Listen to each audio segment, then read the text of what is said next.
Student, तो आपका स्वागत है study with Suman Swami channel पर। और आज हम क्वेश्चन करेंगे समाज शास्त्र का महत्व का वर्णन करो। तो समाज शास्त्र की महत्ता के बारे चर्चा करो या फिर डिस्कस सिग्निफिकेंस ऑफ सोशियोलॉजी। ये है BA semester first sociology, only BA का सिलेबस। और इसका क्वेश्चन हम करेंगे सेकंड। पहला मैंने पहले ही करवा दिया। तो इसका है कि बहुत बार यह प्रश्न पूछा जाता है कि साडे रोज़ाना के जीवन विच समाज शास्त्र का की महत्व है और इसका की उद्देश्य है।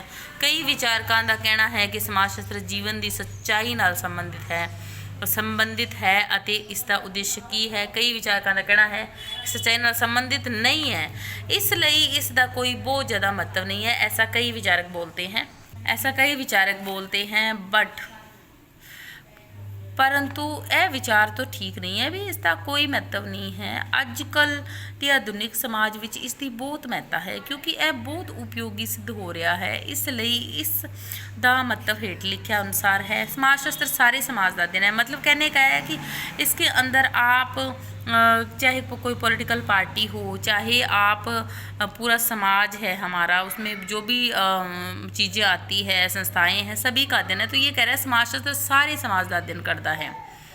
समाज शास्त्र समाज का विज्ञानिक विश्लेषण करता है। तो समाज शास्त्र क्या है? समाज का विज्ञानिक विश्लेषण करता है।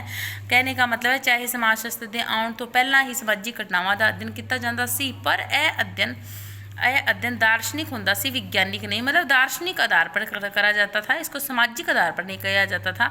इसलिए समाज के अर्थों संबंधी कई गलत धारणावां बन गई सन, जिस करके कई प्रकार दी मुश्किलें पैदा हो गई सन। समाज शास्त्र कई प्रकार दियाँ, तो समाज शास्त्र क्या है? कई प्रकार दियाँ, तो हम कह सकते हैं भी समाजिक घटनावां का अध्ययन किया जाता थी, पर यह अध्ययन दार्शनिक होंदा सी, ठीक है, वैज्ञानिक तौर से नहीं किया जाता सी। इसलिए समाज के अर्थां संबंधी कई गलत धारणावां बन गई सन, जिस करके कई प्रकार दी मुश्किलें पैदा हो गई सन। समाज शास्त्र कई प्रकार दी विज्ञानिक विधियां का प्रयोग करते समाज का विज्ञानिक रूप नाल अध्ययन करता है और समाज का सही तस्वीर सामने लियाउण की कोशिश करता है। भी ये अध्ययन तो करता है पर ये करता है वैज्ञानिक आधार पर, ऐसे दार्शनिक आधार पर नहीं करता। भी पहले दार्शनिक आधार पर अध्ययन करता। सामाजिक समस्यावां नूं समझण दे हल करने, भी सामाजिक समस्याएं हैं, चाहे बाल विवाह है, चाहे महिलाओं की समस्याएं हैं, या बच्चों की समस्याएं हैं, बड़ों की समस्याएं, बुजुर्गों की समस्याएं, तो ये सारी समस्याएं आती है सामाजिक समस्याएं। इसनों समझण ते हल करन विच मददगार होंदा है। समाज शास्त्र वक्-वक् धारनावां नूं परिभाषित करता है। समाज में क्या है? अपने अपने स्वार्थां लई अपने तौर उत्ते परिभाषित किया। हर कोई इसको अपने जात प्रथा ने साडे समाज विच कई प्रकार दी समस्यावां पैदा कर दी। जाति प्रथा है, तो समाज शास्त्र वक्-वक् धारनावां नूं परिभाषित करता है, चाहे वह सामाजिक समस्याएं हो या फिर अदर कोई भी समस्याओं को ये क्या करता है? डिस्क्राइब करता है। सामाजिक समस्यावां के कारणों बारे दसता है भी, जैसे कि मान लो जाति की समस्या है, या धर्म की कोई किसी को लड़ाई झगड़े है, या महिलाओं की वर्किंग वूमेन की समस्याएं हैं, या छोटे बच्चियों को शिक्षा न करवाने की समस्या है, या फिर गाँव से शहरों की जो समस्याएं बहुत सारी है। ये क्यों है? इन्हां दे कारणों बारे दसना है। दसन का काम किदा है? समाज शास्त्र का।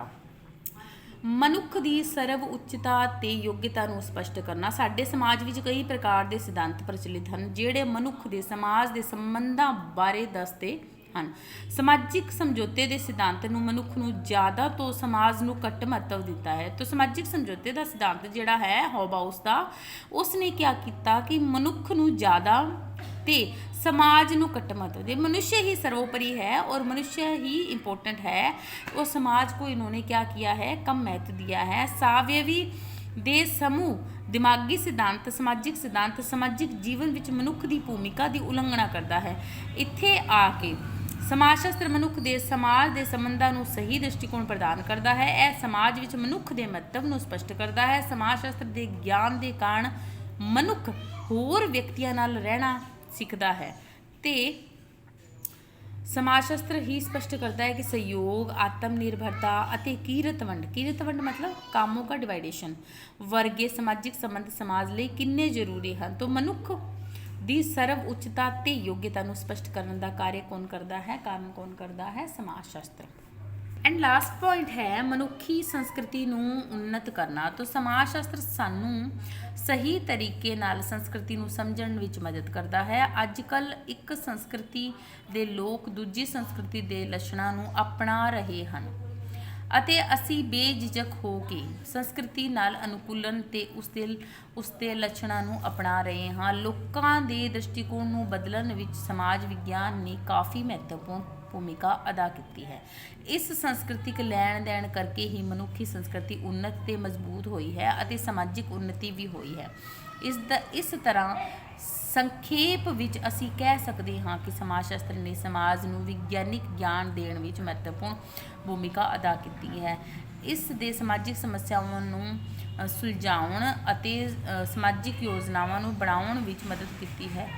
ਇਸ ਨੇ ਕਈ ਸਮਾਜਿਕ ਧਾਰਨਾਵਾਂ ਸੰਬੰਧੀ साढ़े दिमाग के कई प्रकार के भरम दूर किए हैं। तो इसीलिए हम कह सकते हैं कि जैसे मनुष्य की संस्कृति को उन्नत करना, तो समाजशास्त्र क्या करता है, पर धारणाएँ हैं, पुरानी सोच है, उसको ख़त्म करता है, इंसान को समझने में मदद करता है, समाज को समझने में मदद करता है, सामाजिक अध्ययन को समझने में मदद करता है। तो नेक्स्ट हम क्वेश्चन करेंगे समाज विज्ञान की प्रकृति या स्वरूप, ये वाला करेंगे हम।